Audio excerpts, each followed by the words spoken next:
Sejam bem-vindos à nossa 50ª reunião informal desta administração José Carlos Cerullo. E é com grande prazer que nós os recebemos, sempre, com a participação que gostamos de ter dentro dessa informalidade, que no final torna-se um pouquinho formal também, mas que nos traz conhecimento e nos traz, sobretudo, companheirismo, amizade, esse encontro, cujo um dos objetivos dessa reunião é exatamente proporcionar a reunião entre os associados do Instituto e os seus convidados e amigos. Então, sejam todos bem-vindos. E hoje, nós vamos ter a reunião informal com a apresentação do nosso associado efetivo, nosso caro Edelberto. Mas, antes de mais nada, vamos passar o microfone para o presidente abrir a nossa reunião. Com a palavra, o nosso presidente Cerullo. Bem, boa tarde. Essa é a 50ª reunião dessa gestão, uma marca histórica para nós, né? 50 reuniões, e é a 8ª que nós estamos transmitindo simultaneamente via YouTube e gravando com essa nova sala que nós tivemos a oportunidade de reformar com a participação do Ministério Público de Minas Gerais. Eu agradeço aqui a presença e destaco a presença da Suzana, que é muito querida nossa, esposa do Gilberto Madeira, que foi nosso colega aqui, vice-presidente dessa casa. E declaro aberta a reunião. Estou bastante ansioso para ouvir o Domingos e Edelberto e seus saberes. Edelberto e seus saberes. Muito bem, devolvo a palavra ao Dr. Wagner Colombaroni. Bom, então hoje, dando sequência à apresentação do nosso presidente, hoje nós vamos ouvir, o nosso associado efetivo, o Edelberto Augusto Gomes Lima. Você tem alguma coisa com... Estou vendo Augusto e Lima. Não tem nenhum parentesco com... Não. Ok, tá. Mas não, porque é uma coincidência, né? Exato, é. E ele nos brindará com informações adicionais às que cada um de nós já temos, tanto sobre o desfecho da história da aquisição da sede do nosso instituto, essa sede que nós estamos aqui, e numa segunda parte ele vai falar sobre a história da escolha da nova capital de Minas Gerais, Belo Horizonte. Ele quis, englobar os dois assuntos, eu achei muito apropriado, então nós vamos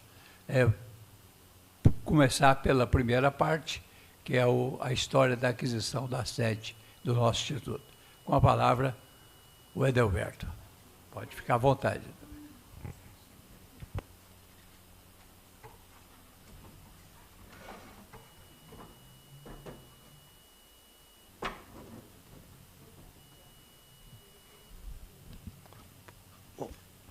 Boa tarde.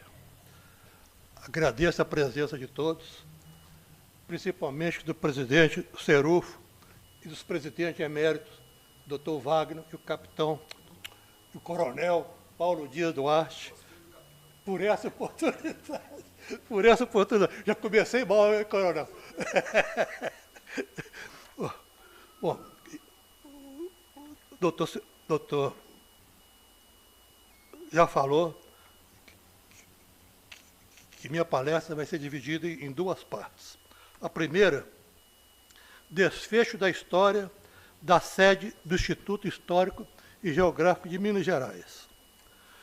Como pesquisador, desde 1909, ao ler a revista do Instituto, volume 35, página 206, ano 2011, deparei-me com essa manifestação do falecido confrade Ildefonso Silveira de Carvalho, que tinha Abílio Barreto, outro ex-confrade, como patrono.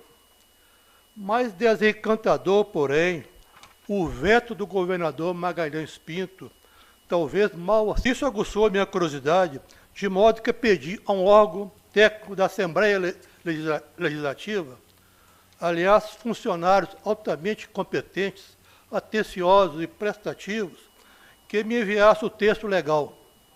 Enviaram-me o link com a tramitação do projeto de lei e da lei. O projeto de lei de autoria do então deputado estadual e também presidente da Assembleia Legislativa, na época, Bonifácio de Andrada, pai de um confrade do nosso Instituto, começou a tramitar em agosto de 1963. Em 26 de junho de 1964, o projeto se converteu em lei e foi enviada para o então governador Magalhães Pinto para sanção ou veto. O governador, talvez mal assessorado, como disse o confrade Ildefonso, vetou totalmente em 4 de julho de 1964. Retornando à lei com o veto à Assembleia, essa ou aceitava o veto ou o rejeitava, o que ocorreu. Caso aceitasse o veto, não haveria doação. Em 29 de janeiro de 1966, através da liderança do então presidente, o veto foi derrubado e Bonifácio de Andrada promulgou, em 7 de fevereiro de 1966, a Lei nº 4.082, com a mesma data.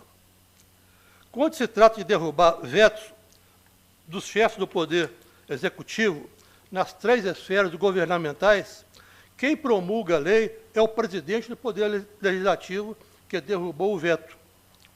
Israel Pinheiro, sucessor de Magalhães Pinto, eleito pelo MDB, então partido da oposição e minoritário na Assembleia, tomou posse em 31 de janeiro de 1966.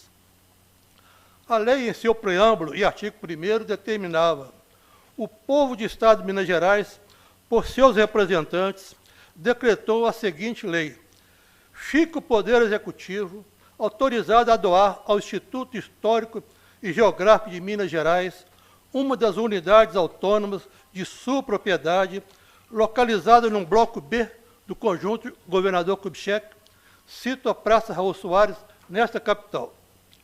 Palácio da Inconfidência, em Belo Horizonte, ao 7 de fevereiro de 1966. Assinaram o presidente Bonifácio de Andrade, o primeiro secretário João Navarro e o secretário Reni Rabelo. É normal, nas hipóteses que o Estado faz uma doação, que conste no corpo da lei essa ressalva: reverterá o imóvel ao domínio do Estado, caso lhe seja dada, a qualquer tempo, finalidade diversa da estabelecida no artigo. Contudo,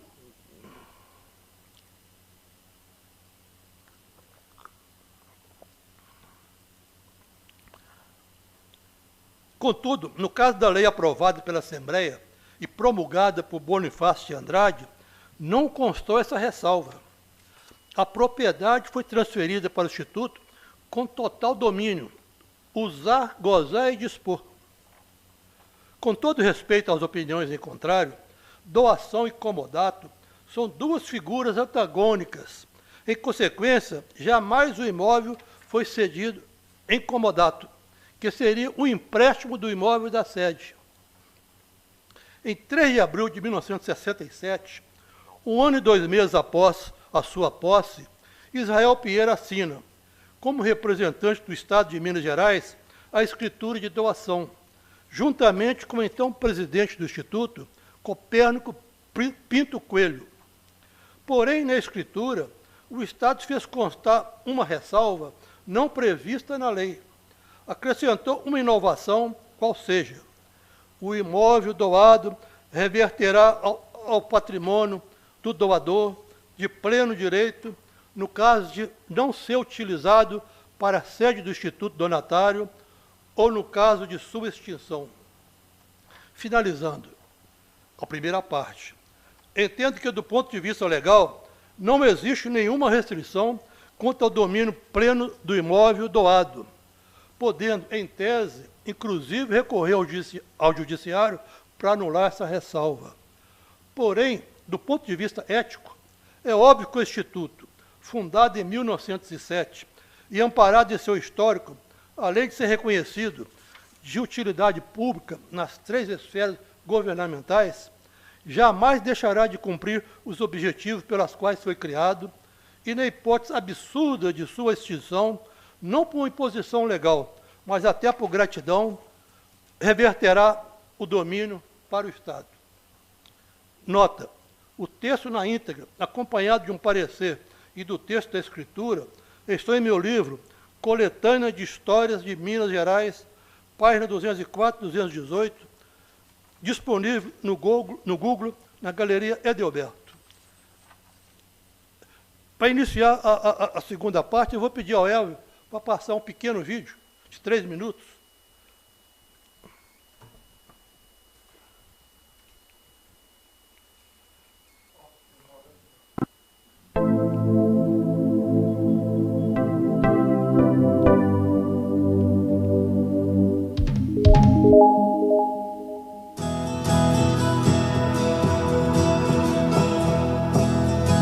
Palestra breve sobrevoo na história da escolha da capital de Minas Gerais, 1720 a 1901.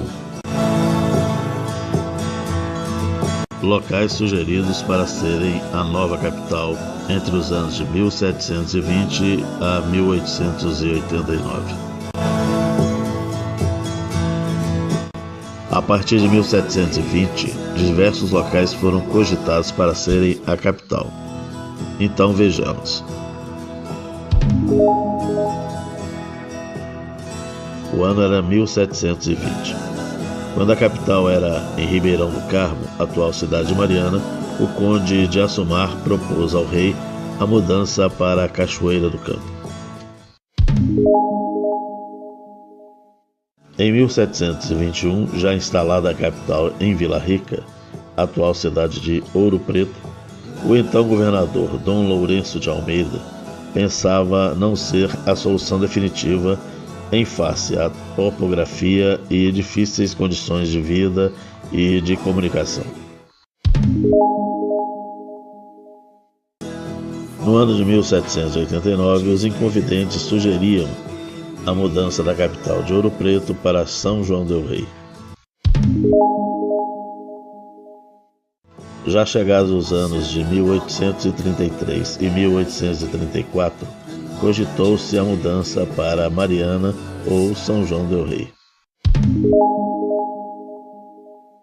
No ano de 1836, a Assembleia Provincial ventilou sobre a necessidade da mudança da capital de Ouro Preto para outro lugar.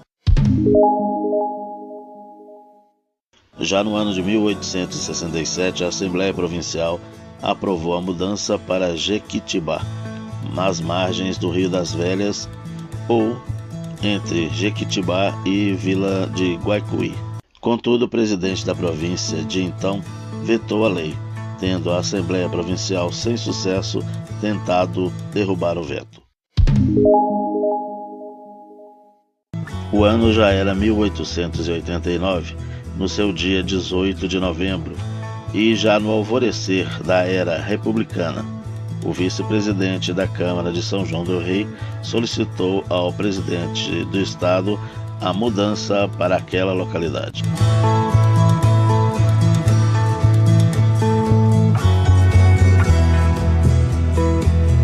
A seguir, teremos a palestra presencial a partir do Congresso Mineiro, reunido provisoriamente em Barbacena, para a escolha da nova capital.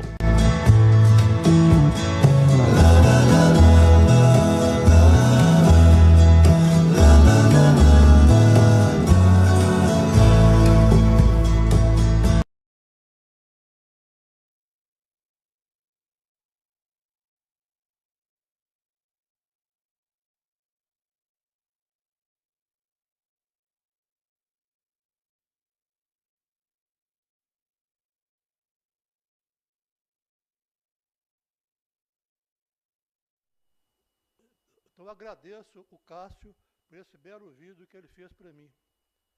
Bom, breve história da escolha da nova capital de Minas Gerais. 1890. Já nesse ano, a ideia de mudança da capital ganhou força, fortalecida pela implantação da República, tendo Carlindo Leles, patrono da cadeira número 12 da Academia Mineira de Letras, escrito na ocasião. Os republicanos, instalados no governo federal, desejavam a mudança da capital para o centro geográfico do Estado, não somente para desenvolver Minas política e economicamente, mas também porque Ouro Preto, além de não oferecer condições adequadas em face de seu relevo acidentado, guardava em sua história as marcas de um passado de dominação portuguesa, da qual se queria distanciar. Antes mesmo de se definir para qual local seria destinada a nova capital, Curral del Rei mudou de nome. Nomes sugeridos para trocá-lo, 1889. Nesse ano, em reunião no Clube Republicano, foram sugeridos os seguintes nomes, em substituição de Curral del Rei: Terra Nova, Souza Cruz, Nova Floresta, Cruzeiro do Sul e Novo Horizonte. Por maioria, foi escolhida a denominação de Novo Horizonte, que, apresentada a João Pinheiro da Silva, esse a rejeitou por considerá-la inexpressiva.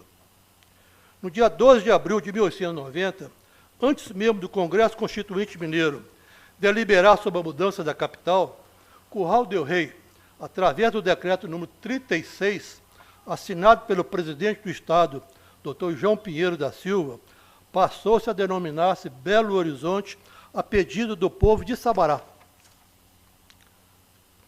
Crescendo a pressão para a mudança da capital, logo diversas localidades se ofereceram, tais como Belo Horizonte, Barbacena, Lagoa Santa, Quinta do Sumidouro, Fazenda da Jaguara, Barra do Jequitibá, Sete Lagoas, Fazenda do Campo Alegre, Matorzinho, Juiz de Fora e Várzea do Marçal.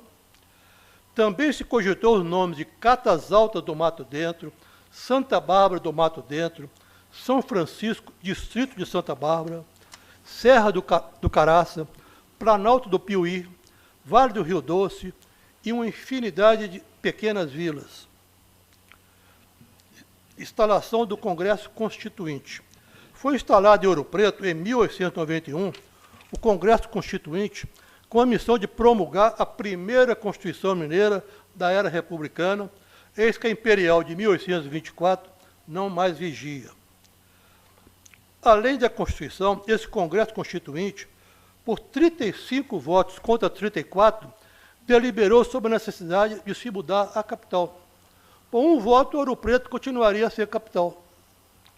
A Constituição Estadual descartou todas as outras localidades e se concentrou em 5: Várzea do Marçal, Barbacena, Paraúna, Juiz de Fora e Belo Horizonte.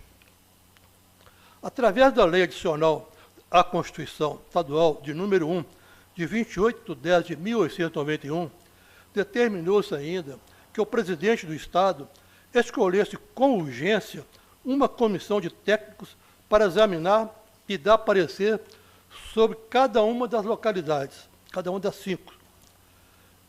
Empossado a 14 de julho de 1892, o presidente do Estado, Afonso Pena, executou imediatamente a Lei Adicional número 1, nomeando o engenheiro Arão Reis para organizar e dirigir a comissão, com o objetivo de examinar cada uma das localidades indicadas e cujo relatório deveria ser apresentado ao Congresso, que iria escolher a nova capital em 1893.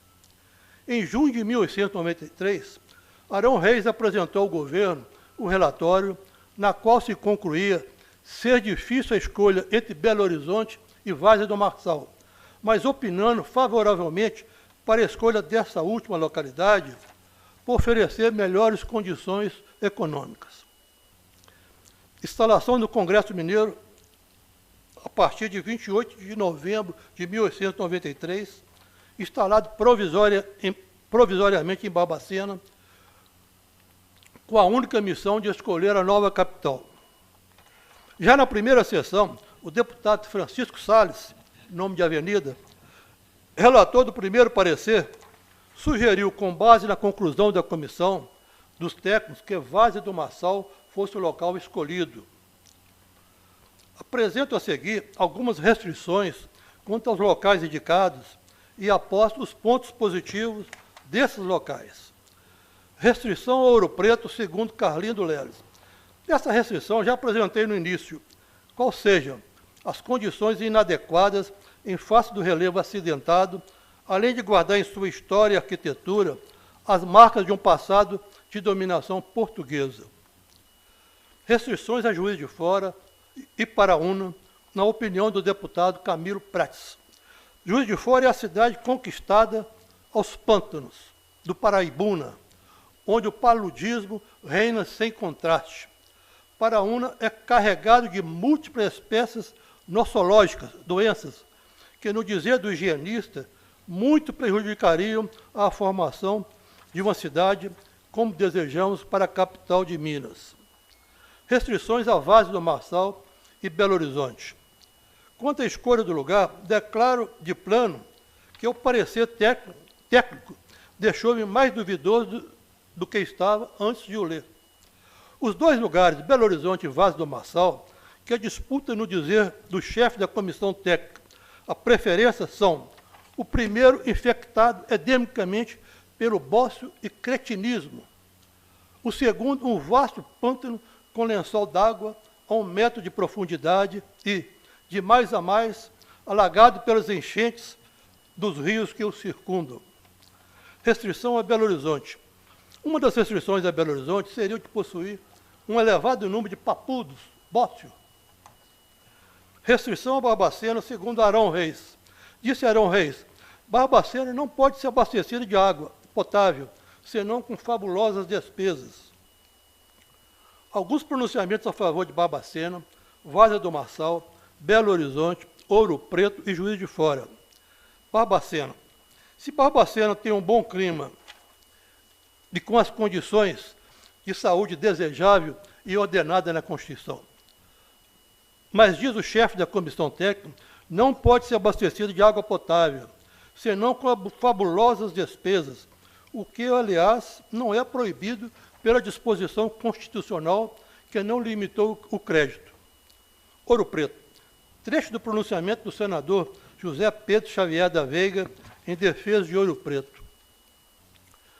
É a resultante lógica, é a resultante fatal da adoção deste projeto lamentável, conforme ele se acha concebido, tudo virá ali, tudo se desmoronará.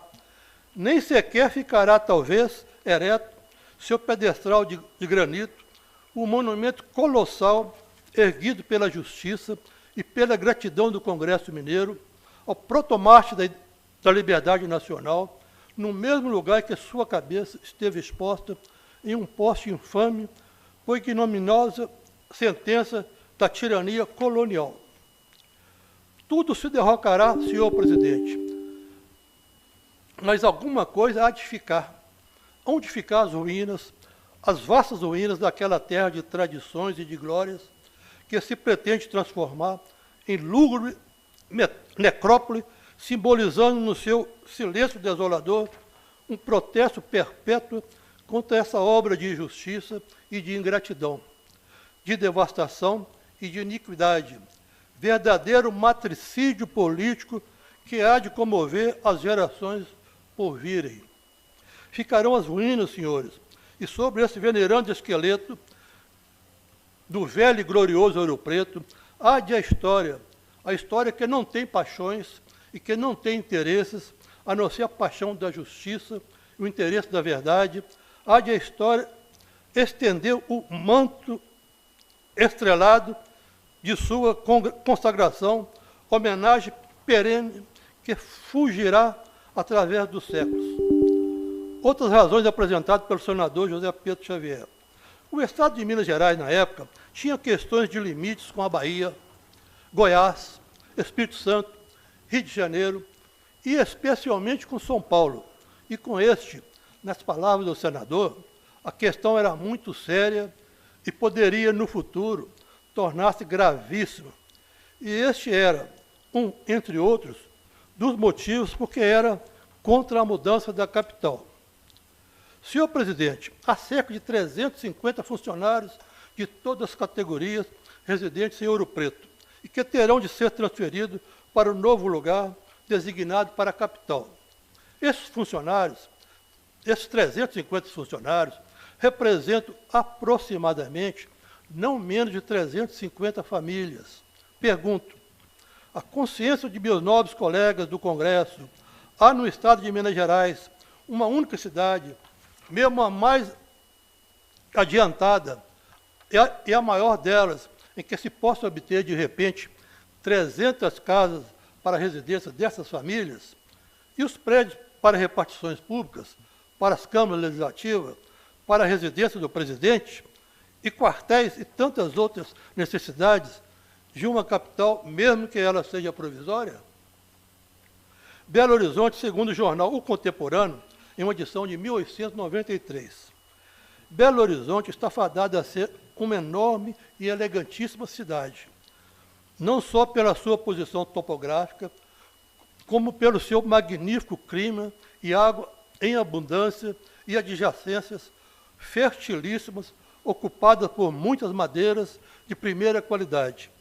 A grande quantidade de ferro superior, que quase constitui a massa total das montanhas, que além de serem fontes de suas águas, dão ao terreno uma fraca inclinação que vai desaparecer nos ribeirões que cortam transversalmente aquela localidade. O que causou admiração ao sábio mineralógico Henri Corsex, que sintetizou aquilo nessa expressão: que riqueza! Belo Horizonte, pois, se oferece como o melhor local para a capital de Minas, seja pela sua posição à margem do Rio das Velhas e pela proximidade de Sabará, que é ligado ao Rio de Janeiro pela estrada central. O Rio das Velhas oferece uma extensão de 125 léguas, navegáveis até a sua foz, na sua confluência com o de São Francisco, que constitui uma rede íntima de comunicações com o norte futurosíssimo do Estado. Várzea do Marçal, segundo o deputado Severiano Nunes Cardoso de Rezende. Em vista do relatório por ela apresentado à comissão especial, eleita pelo Congresso, foi organizado o projeto que hoje se debate. Este projeto, baseado no estudo refletido, imparcial e esclarecido, assinala para o estabelecimento da nova capital a Várzea do Marçal. Mais uma vez se confirma a letra do Evangelho: os últimos serão os primeiros. Na realidade, senhor presidente, não era necessário o exame, o estudo e a análise dos relatórios apresentados pelos engenheiros encarregados de estudarem as diversas localidades para se conhecer que a Várzea do Marçal congrega condições excepcionais, reúne elementos que com justiça a coloca em primeiro lugar entre todos os outros pontos indicados para a fundação da nova capital. Localização de Várzea do Marçal, segundo o deputado Augusto Clementino da Silva. A Várzea do Marçal pertence a 2 municípios, parte ao de São João del Rei e parte ao de São José del Rei, atual Tiradentes. E nessas condições, pergunto, se a capital for levada para lá, a que município pertencerá? Pertencerá de um lado ao de São João del Rei e de outro ao de São José ou Tiradentes? Favorável a Juiz de Fora, segundo o senador Virgílio de Melo Franco. Senhor presidente, há uma outra questão importante e subordinada a esta. É a de saber se a mudança da capital pode ser decretada para um terreno despovoado ou se deve ser para uma cidade já feita. Nesse sentido, eu prefiro a Juiz de Fora, se tivéssemos que escolher uma cidade já feita e civilizada. Era que a melhor se prestava se reconhecesse como imprescindível a mudança da capital de Minas. Se essa necessidade é realmente indispensável, nesse caso, deveríamos transferir principalmente para a cidade deve-se preferir a que estiver mais próxima do litoral. Neste caso, nenhuma melhor do que Juiz de Fora. E quando se reconhecesse que o clima daquela cidade não se prestava para a fundação e desenvolvimento de uma grande população, o que não era provável, então estava perfeitamente indicada a escolha de Barbacena. A meu ver, Juiz de Fora satisfazia bem as condições, por ser uma cidade industrial, uma cidade importante, uma cidade próspera, civilizada e rica, que faz inveja a todas as mais do Estado e poderia, com grande vantagem, ser a sede do governo do Estado. Um artigo publicado por Ciro dos Anjos, em 1957, a favor de Várzea do Marçal, contra Belo Horizonte, mas faz menção à atuação do Dr. José Pedro Drummond. Várzea do Marçal era uma pretendente perigosa, servida pela Estrada de Ferro Oeste de Minas, oferecendo condições econômicas excepcionalmente favoráveis e possuindo também clima saudável, facilmente poderia tornar-se grande cidade própria para a capital. Seria hábil, talvez, apoiar Belo Horizonte, arraial pobre, longínquo, sem estrada de ferro, desprovido de recursos, onde jamais se poderia construir a metrópole, dentro do estreito prazo de 4 anos estabelecido pela Constituição. Ora, do outro lado, um homem esperto observava os antimudancistas. Era o senador José Pedro Drummond, partidário de Belo Horizonte, que ainda nutria esperança no êxito de sua causa. O que fez Drummond? Pressentindo o eventual apoio dos antimudancistas, consegue espetacularmente reabrir no Congresso o problema de localização e obtém uma estrondosa vitória para Belo Horizonte. Os antimudancistas jogaram a partida no desespero e perderam. Aquele arraialzinho que apelidavam de Papodópolis, Cretinópolis, Poeirópolis, Formigopólis, tornou-se a capital de Minas pela energia de Afonso Pena, que, com rapidez incrível, fez instalar ali uma comissão construtora dirigida pelo grande técnico que foi Arão Reis. Síntese do que o Congresso Mineiro, reunido em Barbacena, decidiu. Em 22 de 11 de 1893, o Congresso Mineiro, instalado provisoriamente em Barbacena, começou a funcionar em sessões quase que diárias, com a missão de escolher a nova capital. Na primeira sessão, o deputado Francisco Salles, relator do primeiro parecer, sugeriu, com base na conclusão da comissão dos técnicos, que Várzea do Marçal fosse o local escolhido. O parecer da comissão, chefiada pelo engenheiro Arão Reis, foi duramente criticado em diversas de suas conclusões no decorrer dos debates. O debate preliminar. Congressistas, representando os interesses de Ouro Preto, vendo que no mérito a matéria estava decidida pela necessidade de se escolher uma nova capital, apegaram-se inteligentemente em suscitar, amparados até em pareceres de juristas da época, uma preliminar de caducidade, ao argumento, em síntese, de que se até a segunda sessão não ficasse definida a escolha da capital, ocorreria a decadência. Eles foram buscar fundamentos quanto à caducidade no artigo 13º e parágrafo 3º das disposições transitórias da Constituição Estadual de 1891, ao argumento de que o prazo do parágrafo 3º não foi cumprido. Parágrafo 3º. Durante a segunda sessão ordinária, reunidas as duas câmaras em Congresso, este, à vista dos estudos, determinar o ponto para onde se fará a mudança e essa lei fará parte da presente Constituição. Como não houve na segunda sessão ordinária a escolha do local para a nova capital, os antimudancistas agasalharam nessa tese para alegar a caducidade da matéria. Após longos debates, cada parte apegando-se em pareceres de juristas, a preliminar restou vencida e seguiu suas votações para a escolha da nova capital.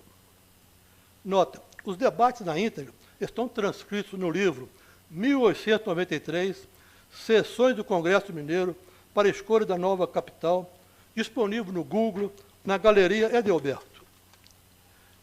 1893. Em dezembro desse ano, após Vaz do Marçal ter sido escolhida por ampla maioria nas duas primeiras votações, foi realizada a terceira e última, na qual houve, entre outros, participação decisiva do senador estadual natural de São Domingos do Prata, Dr. José Pedro Drummond. Belo Horizonte, então distrito de Sabará, saiu vencedora pelo placar de 30 votos contra 28 dados a Vaz do Marçal. Sob a participação do senador Dr. José Pedro Drummond, escreveu Abílio Barreto, ex-membro do nosso Instituto.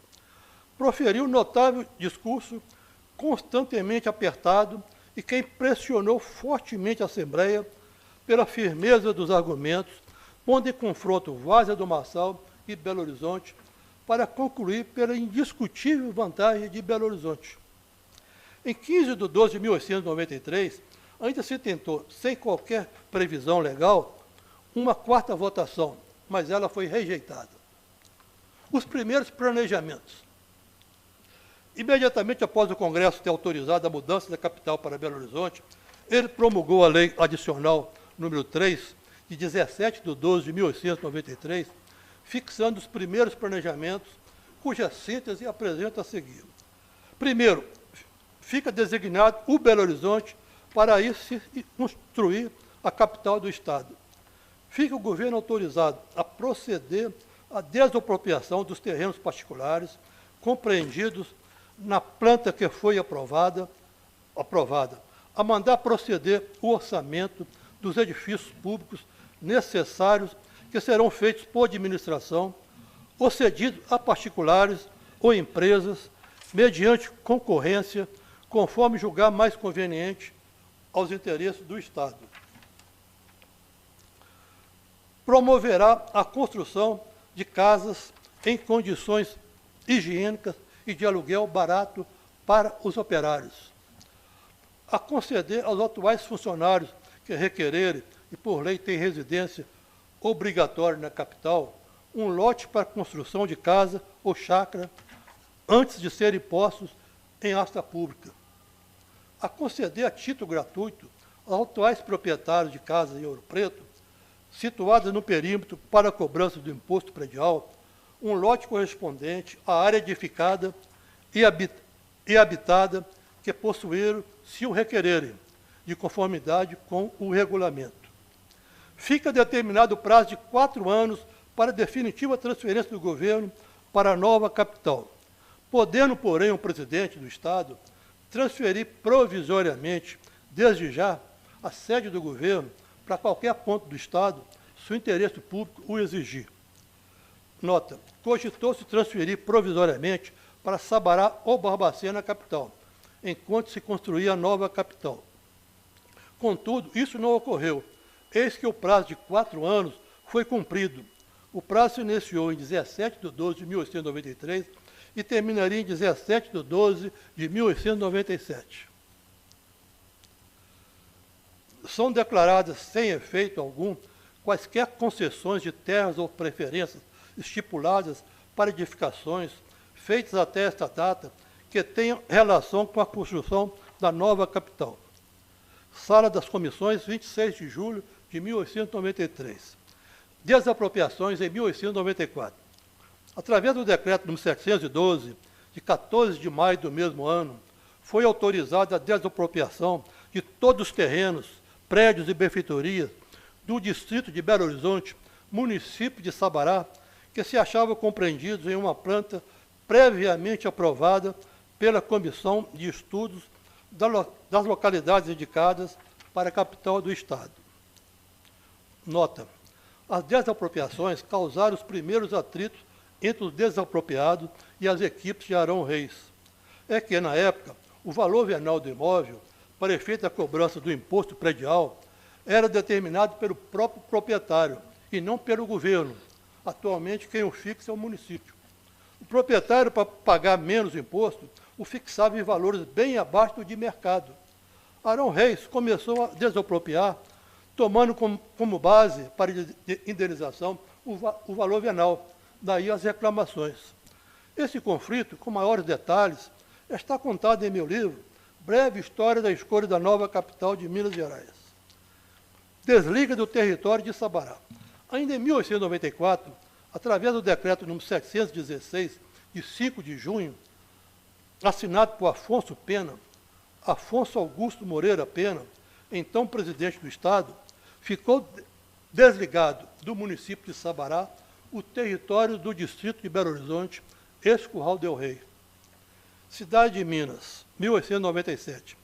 Em 12 de dezembro de 1897, através do decreto número 1085, do presidente do Estado, Crispim Jacques Bias Fortes, é declarada e instalada a cidade de Minas, e para ela é transferida de Ouro Preto a sede dos poderes públicos do Estado de Minas Gerais.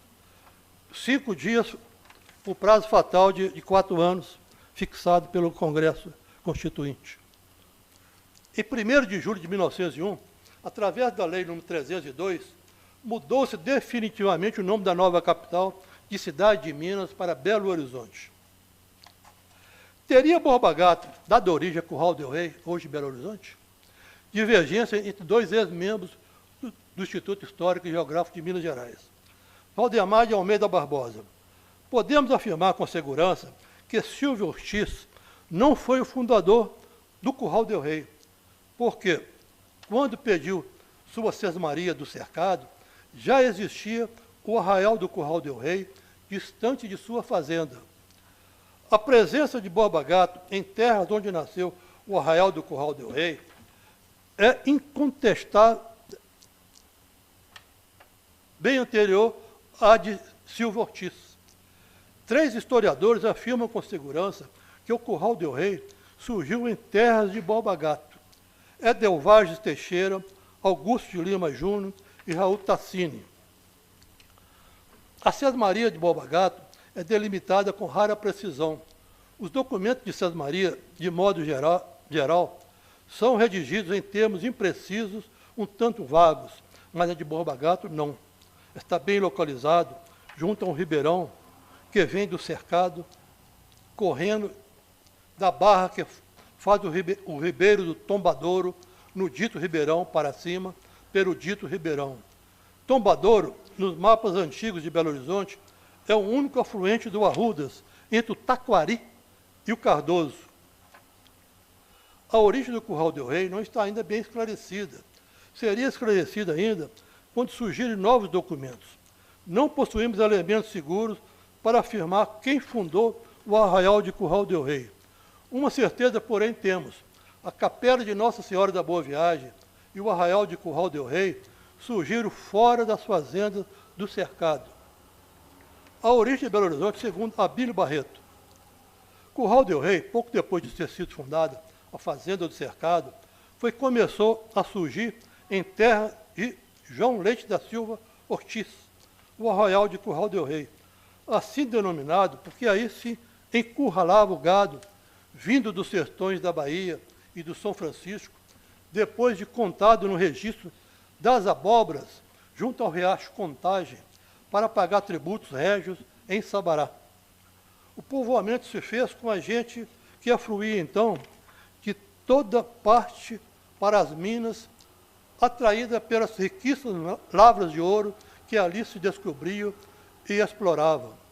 O nome Curral del Rei começou a aparecer, segundo Abílio Barreto, em documentos públicos em 1707. Jornal de Leopoldina noticiando sobre a mudança da capital.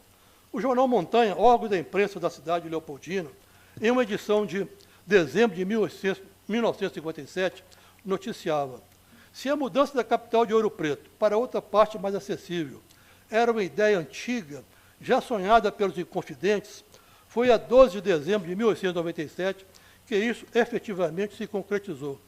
O antigo arraial de Curral del Rei, que aqui existia há quase 200 anos, antiga pousada de tropeiros, com a capela de Nossa Senhora da Boa Viagem, foi escolhido, graças à topografia, para ser a sede da nova capital. Vencidos certos obstáculos, entre os quais a oposição de muitos políticos, foi efetivada a mudança, tendo Belo Horizonte crescido de maneira assustadora. O traçado da Avenida do Contorno, conforme fora planejado de início, foi superado de muito pelo crescimento da metrópole. E Belo Horizonte hoje é uma das mais belas capitais do país. No livro, estou terminando, no livro do qual tirei a minha palestra, há informações ainda mais históricas sobre esse assunto.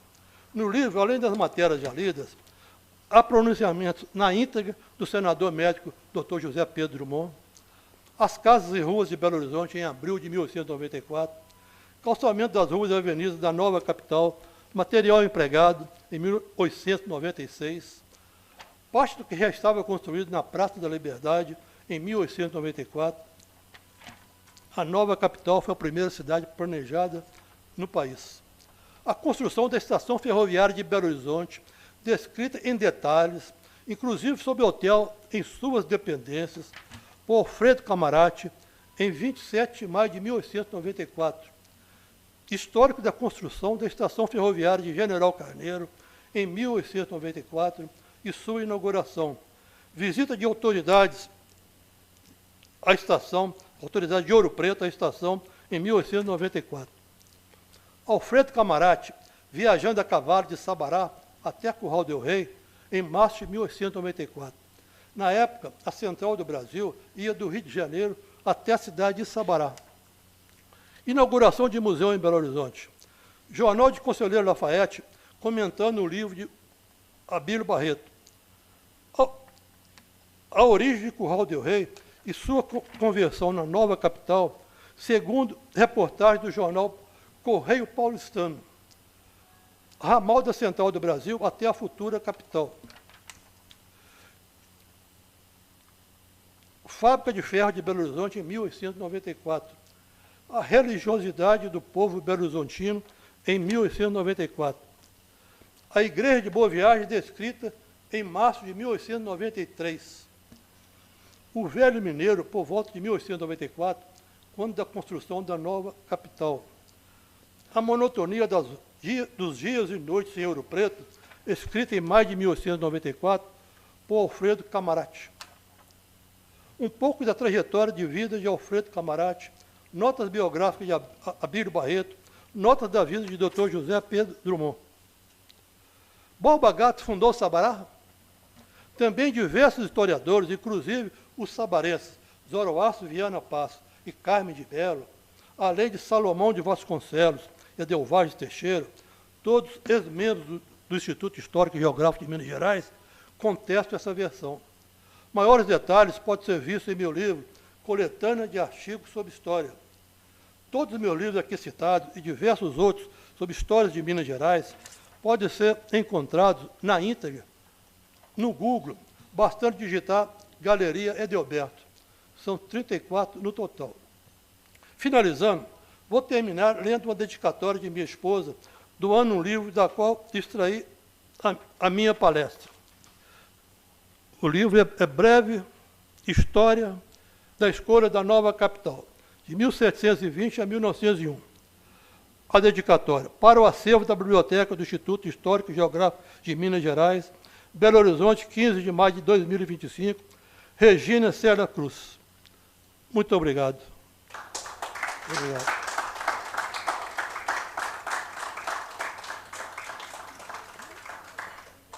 Um pouco longo.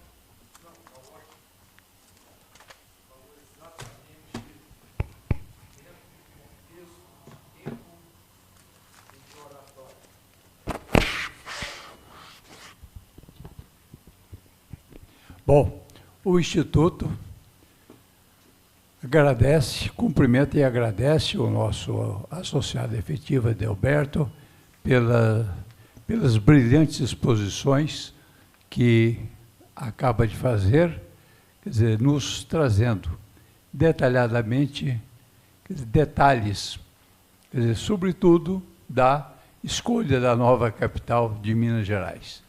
Detalhadamente, com todos os documentos citados. Parabéns, Adelberto. Obrigado. É verdade. Opa. Isso. Ah, perfeito. Obrigado.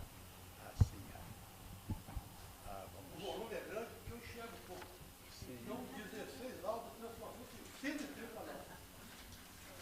A letra tamanho 36.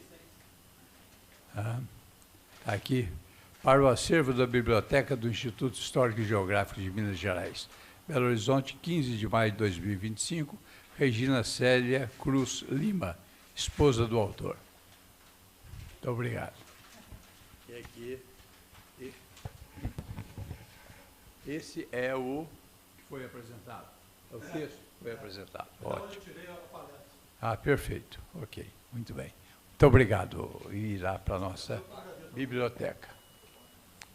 Bom, colocamos então, quer dizer, a palavra livre para quem desejar fazer alguma pergunta ao palestrante ou fazer qualquer colocação referente aos temas aqui expostos. A palavra está livre. Eu só fiz uma observação, você falou. Vai ser falar no microfone. Uma coincidência, ligado? Uma coincidência que eu observei, eu morei no bairro Floresta, e lá tem algumas ruas, chama José Pedro Dumont, Silva Ortiz, outros, não sei se é Aquiles Lobo, outros nomes que o senhor falou, estão lá próximas uma da outra. Acho que essas pessoas lá do início devem estar todas lá, mais ou menos perto. Achei interessante, aí me veio, né? É muito bom, não sei se o senhor sabia disso. Doutor José Pedro Drummond é meu conterrâneo de São Domingos do Castro. Tem o nome dele é uma das ruas lá. Mas eu fui criado em Sabará.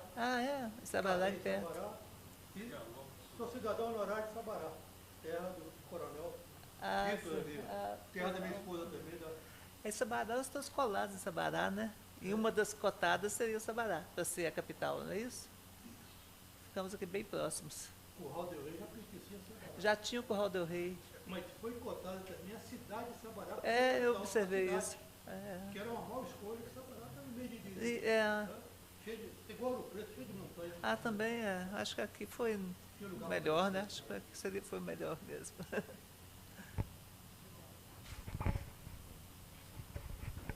Delberto, os parabéns, uma palestra excelente. Os dois temas eu acho pertinente, oportuno. Eu acho que a história dinâmica é uma janela aberta. Então, a verdade talvez seja hoje, amanhã talvez a interpretação é outra, né? E você trouxe com uma felicidade muito grande. E eu sei o quanto você levou nas suas pesquisas, né? Talvez distante, mas, né, a gente sempre conversando a respeito. O desfecho da história da aquisição da sede, eu acho fundamental, sim, discutir. Eu acho que é importante, você entendeu? Qualquer tema que seja, né? Talvez não esse específico, né? E, de repente, a verdade não é o que a gente pensa, né? É um pouquinho diferente, e principalmente quando ela é documentada, como você trouxe. Eu tive a oportunidade de ter acesso, né, a alguma parte que você me passou. Então, parabéns por essa oportuna, né, colocação. A outra coisa que eu gostaria de falar é com relação... Você disse breve sobrevoo. Eu acho que foi um longo sobrevoo, né? Foi uma história... foi um longo sobrevoo sobre Belo Horizonte, a história de Belo Horizonte, né? E a história de Belo Horizonte realmente é fantástica. Toda vez que a gente vê, é o que você disse, tem uma rua que remete à história, tem um prédio... Talvez a Praça da Liberdade seja, né, o local que manteve um pouquinho da nossa história, né? Porque aqueles prédios maravilhosos que nós tínhamos na Afonso Pena, né, na Rua da Bahia, quando passava o bonde, né, acabou. O próprio Parque Municipal, ele encolheu. Não é? Então, quando eu estava vendo a sua história, de vez em quando eu lembrava, e eu não sou tão antigo de Belo Horizonte, né, que eu vim de Congonhas para cá.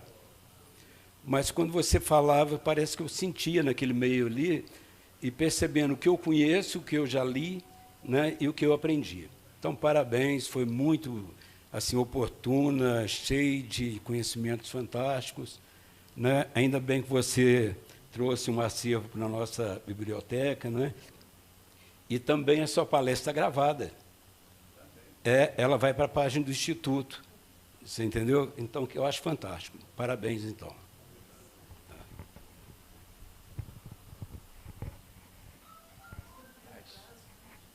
Mais alguma observação? Deixa todo mundo falar. Agora você ou nunca mais?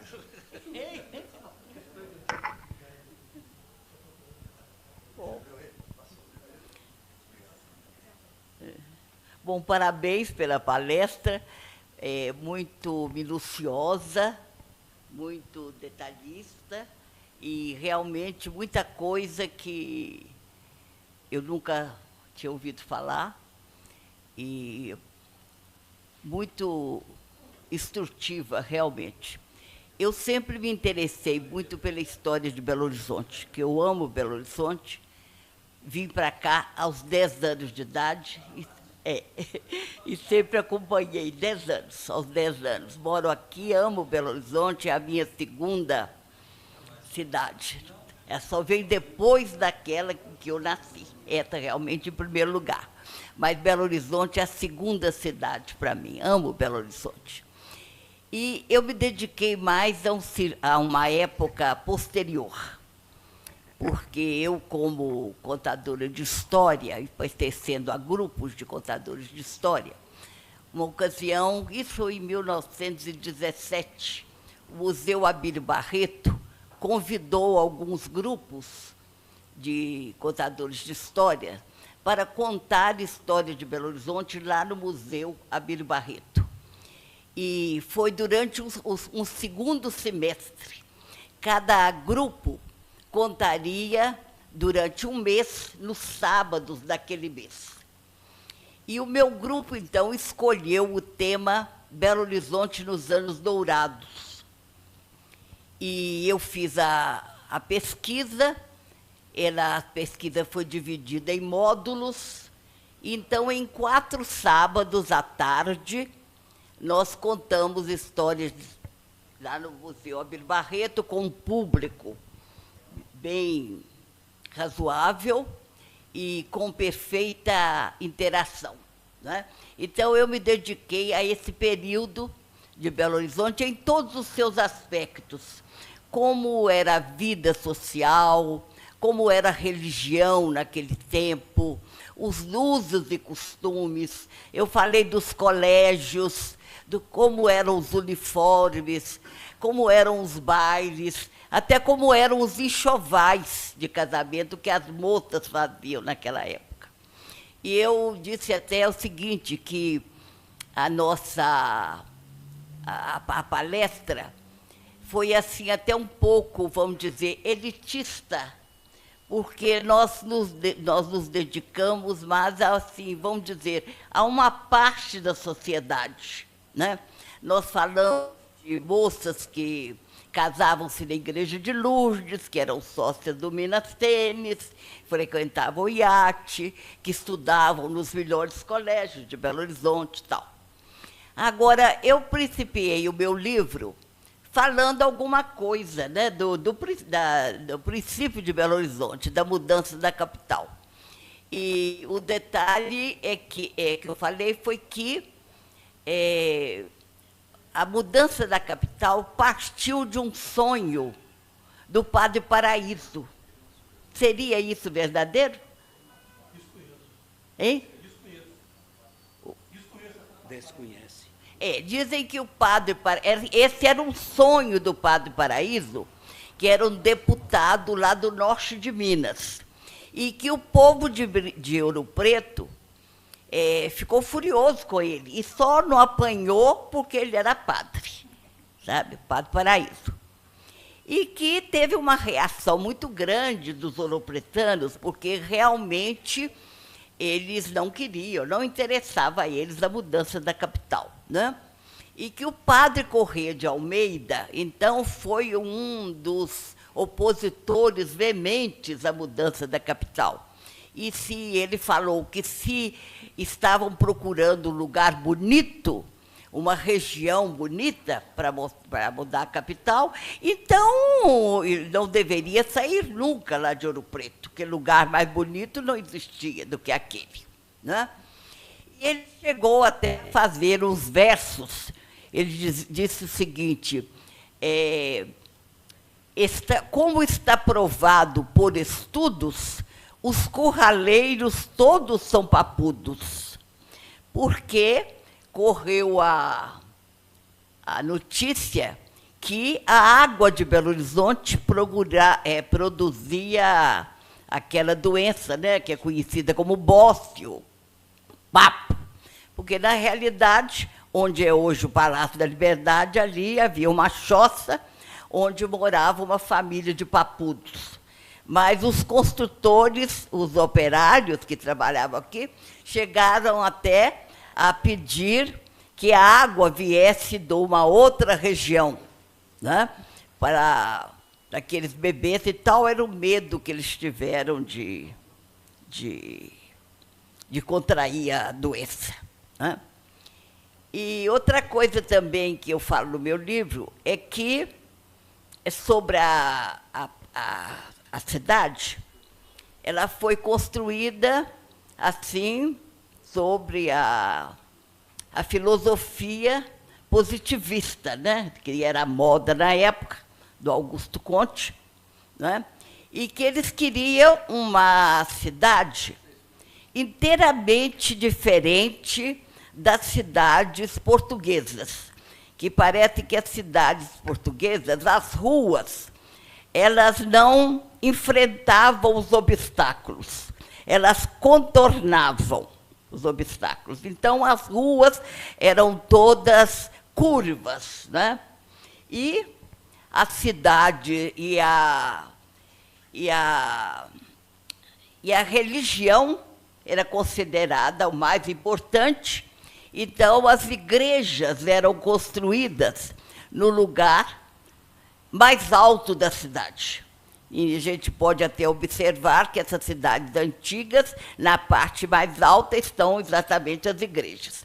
E que Belo Horizonte eles queriam fazer exatamente o contrário. No lugar mais alto, eles iam colocar o poder temporal. Ali estaria o altar da pátria. E que a planta da Praça da Liberdade, ela é como se fosse uma catedral, é o interior de uma catedral gótica.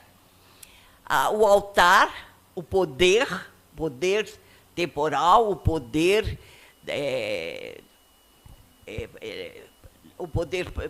público, quer dizer, não religioso.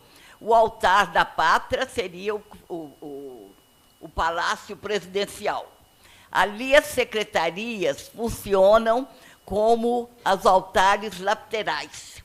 E que aquela alameda central, cheia de palmeiras, seria o correspondente ao caminho da noiva, que é exatamente a entrada principal da igreja.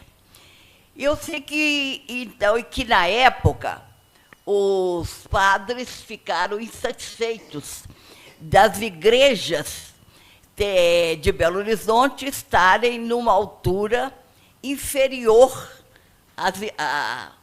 ao poder temporal, quer dizer, ao Palácio do Governo. E que eles foram, então, vamos dizer, sossegados, não, com a promessa de que seria construída uma catedral na mesma altura do Palácio da Liberdade, e ali na confluência da contorno com a Avenida Afonso Pena. E durante muito tempo ali realmente tinha um barracão, e aquele lugar, quer dizer, inteiramente sem cuidado, cheio de mato, era conhecido como Praça da Catedral. Mas a promessa não foi cumprida e lá tornou-se hoje a Praça Milton Campos, né, que tem até uma estátua dele lá. Então, essa catedral demorou anos, é agora que está sendo construída, né? A grande catedral, dizem que no centro geográfico de Belo Horizonte. Então, eu me interesso muito pela história de Belo Horizonte. Cheguei até a fazer esse livro, como eu já falei, e hoje eu agradeço por ter conhecido muita coisa que me escapou durante a pesquisa que eu fiz para o meu livro. Porque realmente o meu objetivo era mais os anos dourados de Belo Horizonte, que é exatamente na era Juscelino, né? Que é de 1945, quando terminava a Segunda Guerra Mundial, né? Até 64. Marilene? E esse período, então, foi considerado... Marilene? Oi. Eu vou te pedir para fazer um comentário. Você falou que alguma coisa foi nova para você hoje. Hein? Você falou que hoje alguma coisa foi nova, informação nova. Foi. Especialmente em relação ao que ele falou, que é a escolha da... A escolha, exatamente. Eu não então, sabia que daquela disputa enorme das cidades para a construção da cidade. Não sabia. Sabe? Que eu também não, e achei isso então, eu te agradeço muito por isso, porque eu fiquei sabendo da cidade que eu amo tanto. Muito obrigada. Por favor.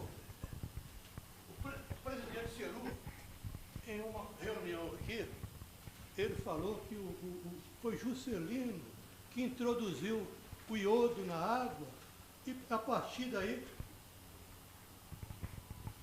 a partir daí o bócio... Isso aí eu já fiz. Você fez uma palestra sobre isso uma vez, não fez? Foi. Eu lembro bem. Doutor Ceru, me corrija se eu estou falando errado. Agora, o doutor José Pedro Drummond era médico. Ele provou que o papudo existia em praticamente todas as cidades de Minas, em pequena quantidade. Inclusive em Barbacena.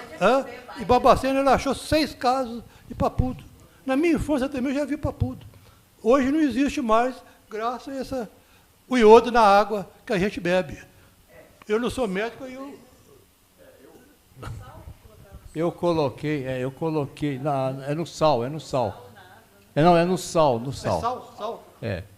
Eu aquele dia falei aqui com uma preocupação que existem hoje lugares no mundo que aboliram o sal. E está vindo uma moda aí de abolir o sal. Agora, existem lugares que aboliram o sal e que o iodo está presente mais no solo, então vem com as hortaliças, né?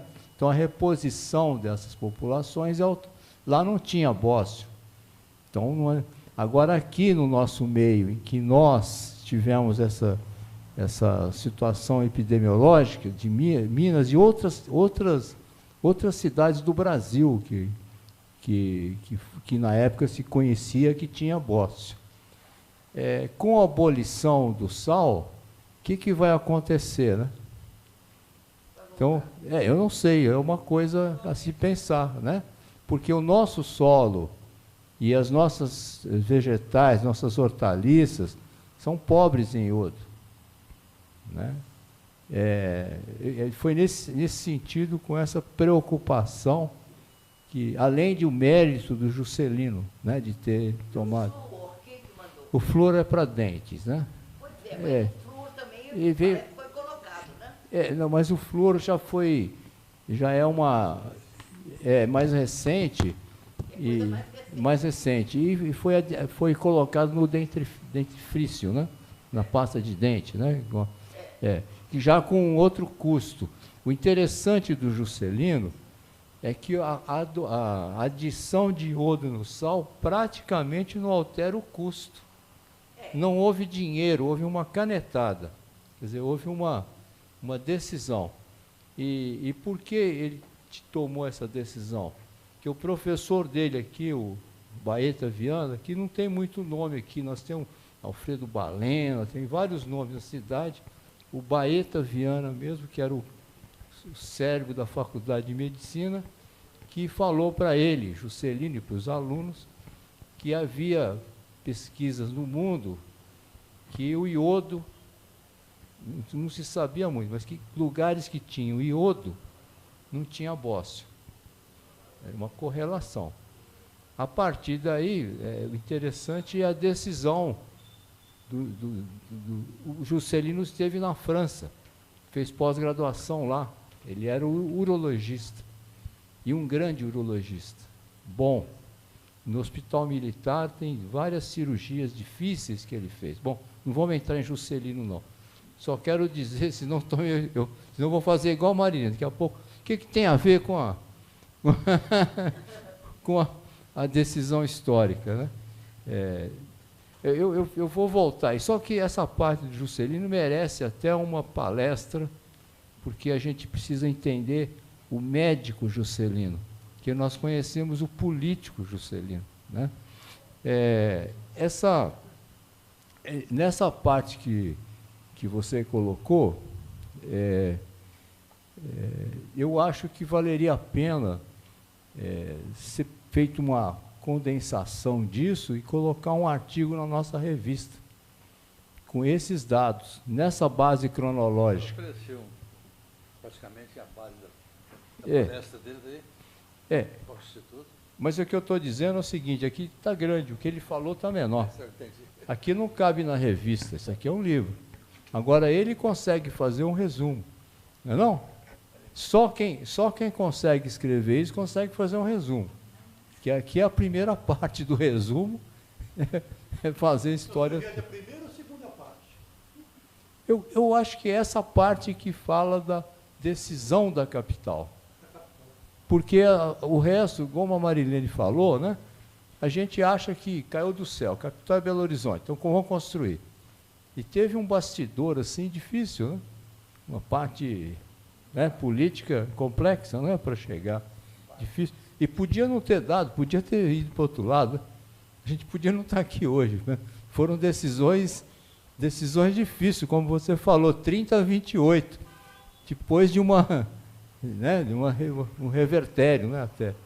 Então, eu gostaria de falar e de incentivar a fazer um resumo para nós. Espera só um minuto aqui, que tem que falar aqui por causa que está Tá bom. Esse seu incentivo, eu tenho certeza que talvez amanhã já esteja pronto. Porque essa pessoa aqui, doutor Edalberto, ele é assim, incrivelmente rápido, rapidíssimo, veloz, para escrever aquilo que ele quer. Numa noite ele faz tudo. Então, com certeza, ele vai fazer isso para você num desses dias. Ou talvez amanhã.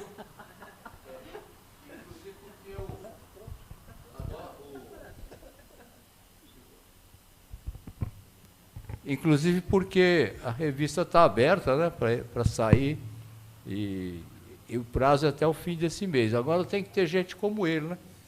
Porque tem umas pessoas que você fala, o prazo é o fim do mês. O cara, fim do mês, daqui 3 semanas. Né? Tem que ser assim, né? Eu entendo porque eu também sou um pouco assim. Olha, eu queria abrir a palavra, vamos tentar focar nisso aqui, né? E quem mais gostaria de falar? Coronel, tem alguma coisa?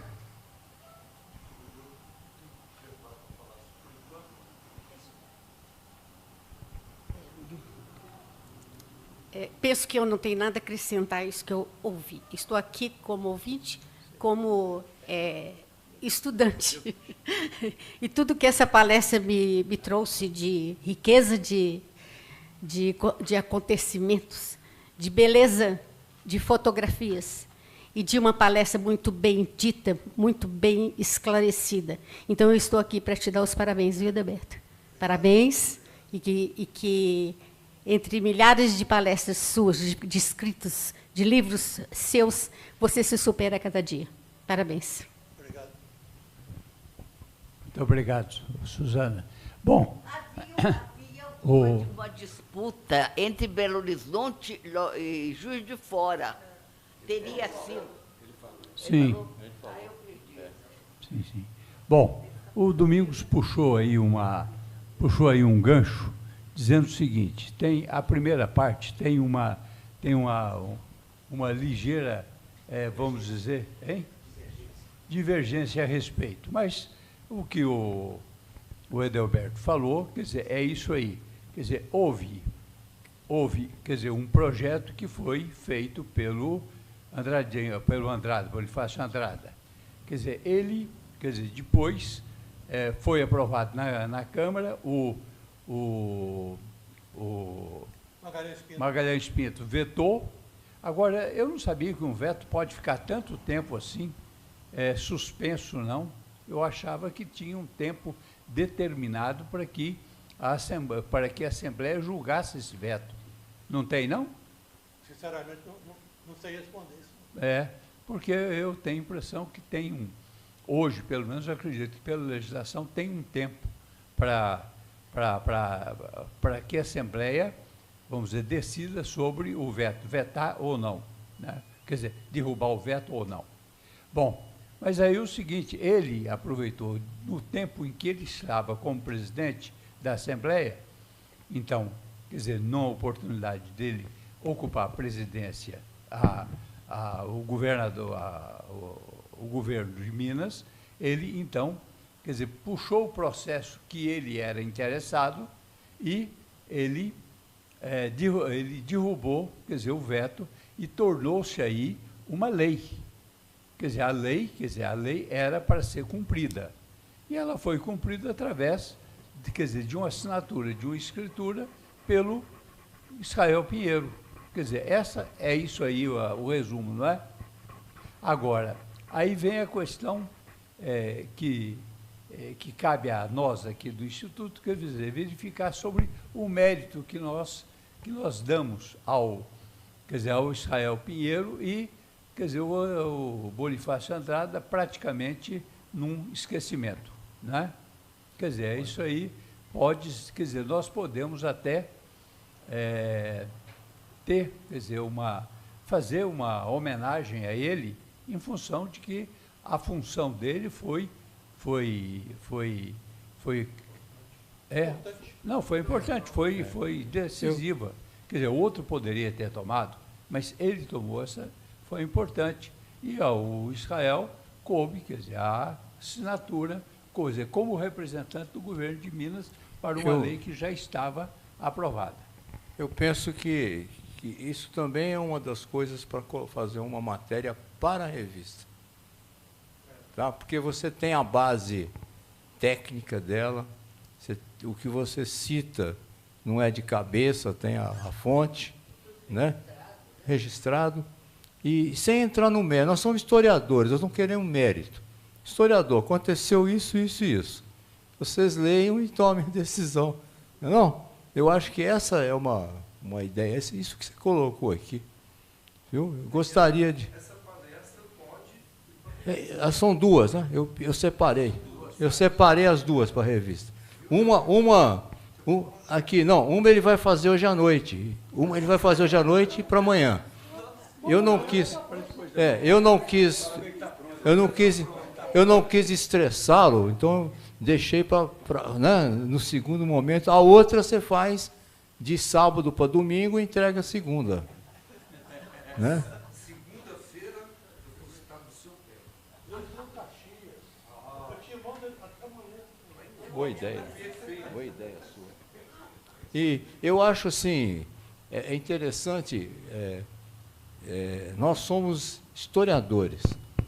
A gente não interessa para a gente defender pessoas ou pontos de vista, nós queremos mostrar os fatos. Ele tem os fatos, ele relata os fatos, a conclusão é óbvia, né? Assim, as pessoas dão mérito. Então vai um mérito para uma pessoa que está sem ele. Começa, o mérito vai na segunda. Você não precisa pedir o mérito dessa. Quando a pessoa lê ali, fala, opa, tem uma pessoa importante aqui, né, que nós precisamos valorizar mais. Acho que isso que vale, viu? Um papel. E o Bonifácio de Andrade é pai do desembargador Dorval de Andrade, que é confrade. Ah, é? É confrade nosso. Sim. Aqui, sem querer, você vai aumentar o seu... Hein? Não só do Dorgal, que é nosso associado efetivo, como também do Lafayette, irmão dele, que é deputado federal, que é nosso associado correspondente. Vai batendo. Oi, Delberto, esse mês vai ter um jeton lá bom, hein? Não, é interessante a proposta, né, de fazer desse jeito. Isso, quer dizer, puxando, contra a ideia do nosso presidente, mas puxando fora, mas dentro da família do Bonifácio e do Dorgal, do Dorgal. O Dorgal nosso, associado, no tempo que eu estava aqui como presidente, ele veio aqui com a proposta de que o Instituto verificasse a possibilidade de transformar, quer dizer, a área do aeroporto da Pampulha, que foi uma parte que a gente não conhece, que foi, quer dizer, a sede, um ponto do Correio Aéreo Nacional. E o Correio Aéreo Nacional teve como presidente e um dos seus fundadores o Dorgal, daí a razão de ter o nome na família, Dorgal Borges, que era o sogro do Bonifácio Andrada.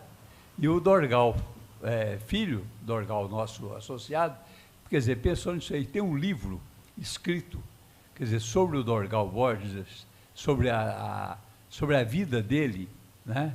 Como ele foi dissoldado antes do Correio Aéreo Militar, ele assumiu o Correio Aéreo Nacional e, dissoldado, ele chegou a brigadeiro e ministro da Aeronáutica. É uma história maravilhosa desse que é membro, vamos dizer, que foi incorporado à família, inclusive deixou o nome que está aí, tem Dorgal Lafayette, Dorgal Augusto, e por aí vai. Né? Só curiosidade, mas é, inclusive, um assunto que nós podemos, quer dizer, verificar, quer dizer, com relação ao aeroporto da Pampulha, essa parte que era do Correio Aéreo Nacional. Eu queria agradecer ao Edelberto o brinde e vou passar as mãos da responsável para fazer a catalogação.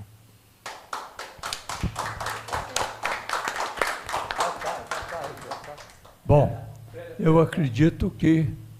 Peraí, um tiquinho, passa de novo. Mas aí o Edelberto tem que passar também. Foi ele de frente. Como diz, a sua distinta também, Que fez, ó.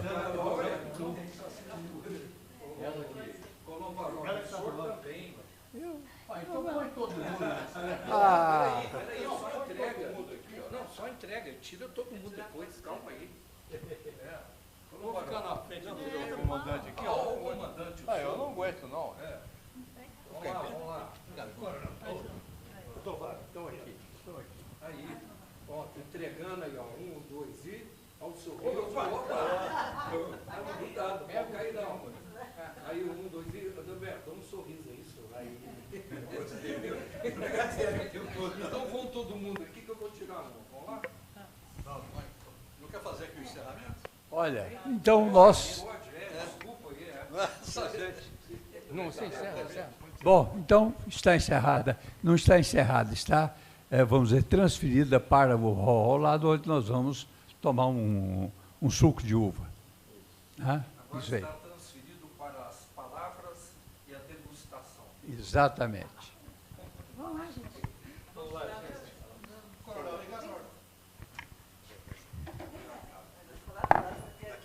O senhor não quer vir?